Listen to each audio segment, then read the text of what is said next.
Hey guys, welcome to this class, and this is class 11.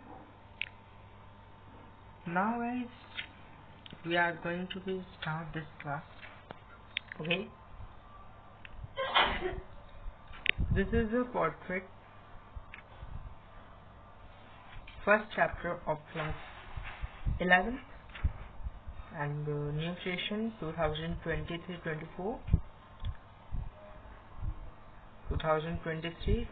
Okay, now this is chapter 1 and the portrait of a lady, and the author is Khushwant Singh. He is a man, you can just see, and he is really. First of all, we are going to notice some of these expressions in the text. Now we read. Notice these expressions in the text, infer their meanings from the context. The thought was almost revolting. The expression of pure white serenity.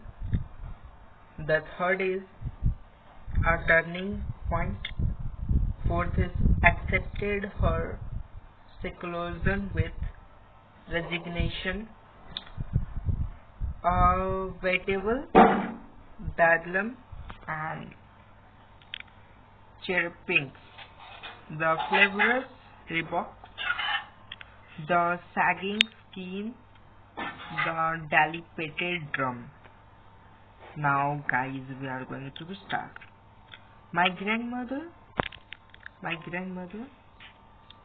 I like my grandmother like everybody's grandmother.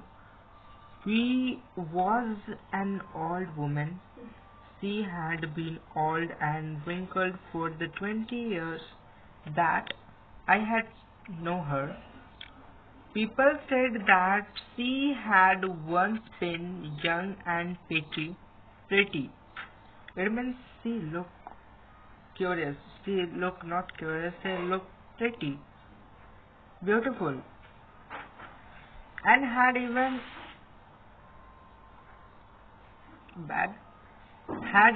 had a husband.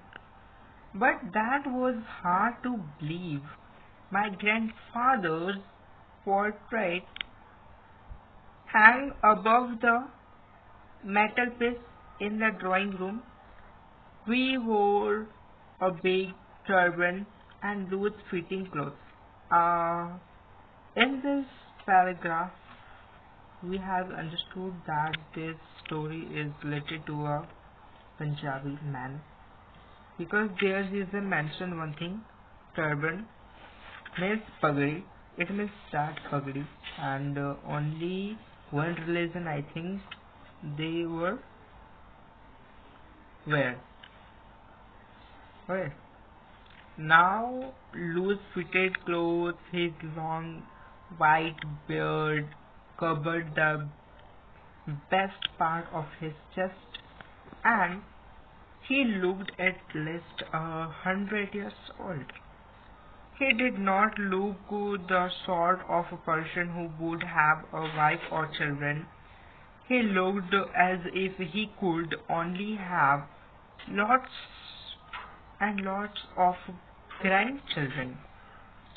As for my grandmother, being young and pretty, the most true was almost the revolting, and she often told us of the games she has used to play as a children that seemed quite absurd and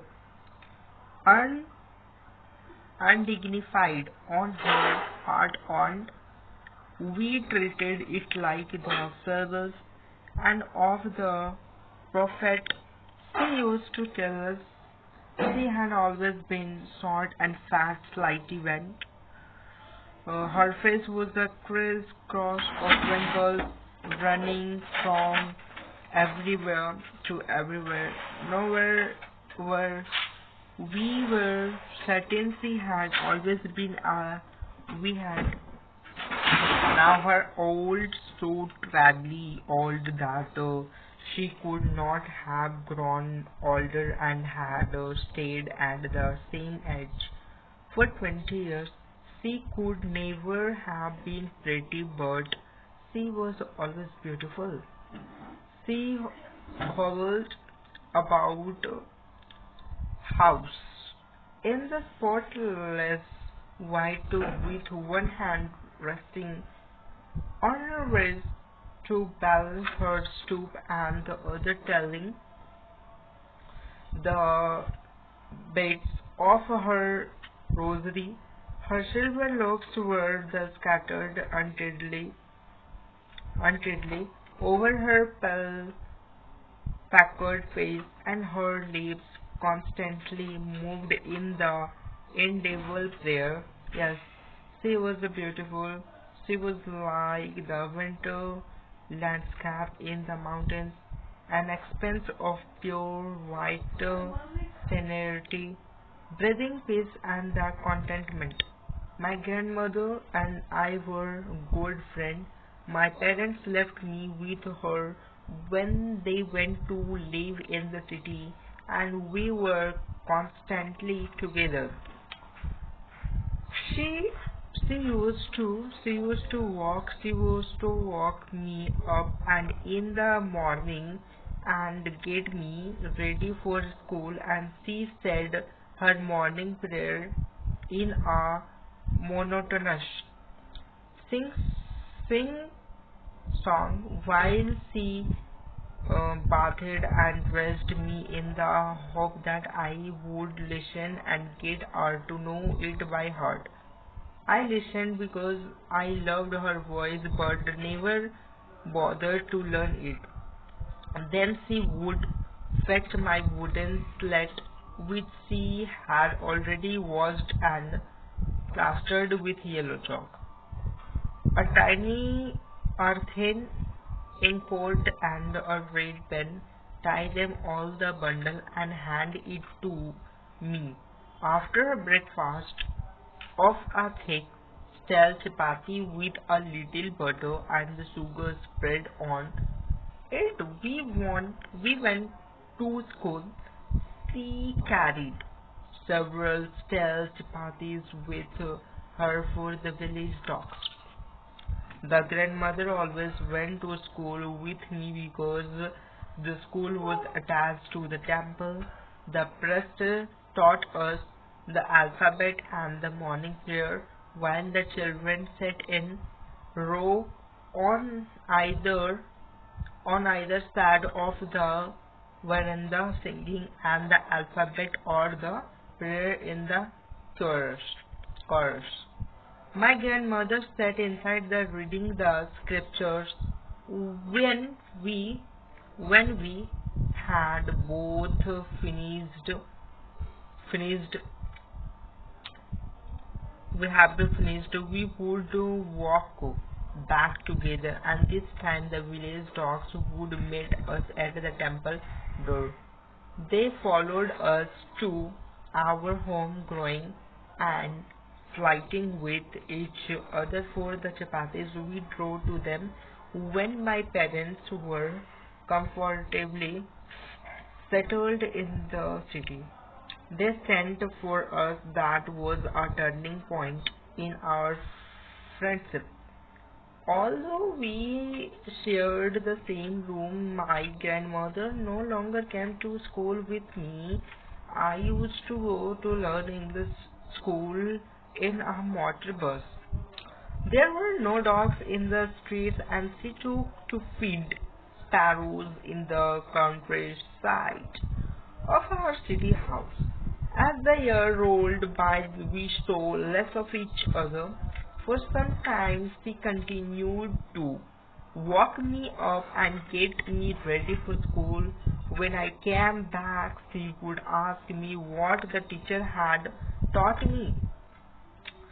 I would tell her English words and little things of Western science and learning, the law of gravity, Archimedes' principle, the world being around, etc. This made her unhappy.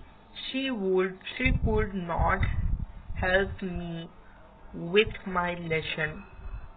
She did not believe in the things they taught at English school and was distressed that there was no teaching about God and scriptures. One day I announced that we were being given music lesson. She was very disturbed. So her music had loud associations. It was a monopoly and hard lots and bego and not meant to be a gentle folk. She said nothing, but her silence means disapprove. She rarely talked to me after that. Okay? And when I went up to university, I was given room of my own. Of my own, the common link of friendship was snapped. My grandmother accepted her seclusion with the resignation, and she rarely, what? She rarely left her spinning wheel to talk to anyone from sunrise from sunrise to sunset. She sat by her well spinning and reciting prayer. Only in the afternoon she relaxed for a while to feed the sun, while she sat in the veranda, breaking the bread into little bites. Hundreds of little birds collecting around her, creating a veritable bedlam of clippings. Some came and perched on her legs, others on her shoulder, some even sat on her head. She smiled, but should, never should. They away. It used to be the happiest half hour of the day for her. When I decided to go abroad for a further studies, I was sure my grandmother would be upset. I would be always away for 5 years, and at her age one could never tell. But my grandmother could. She was not even sentimental. She came to leave me at the railway station, but did not talk or show any emotion. Her lips removed her lips moved in a prayer. Her mind was lost in prayer. Her fingers were busy telling the beads of her rosary. Silently she kissed my forehead, and when I left, I cherished the most in spirit as perhaps the last sign of a physical contact between us. But that was not so. After after 5 years, back home and I came back home and I came back home and was met by her at the station, and she did not look a day older. She still had no time for words, and while she clasped me in her arm, I could hear her reciting her prayers. Even, even, oh, even,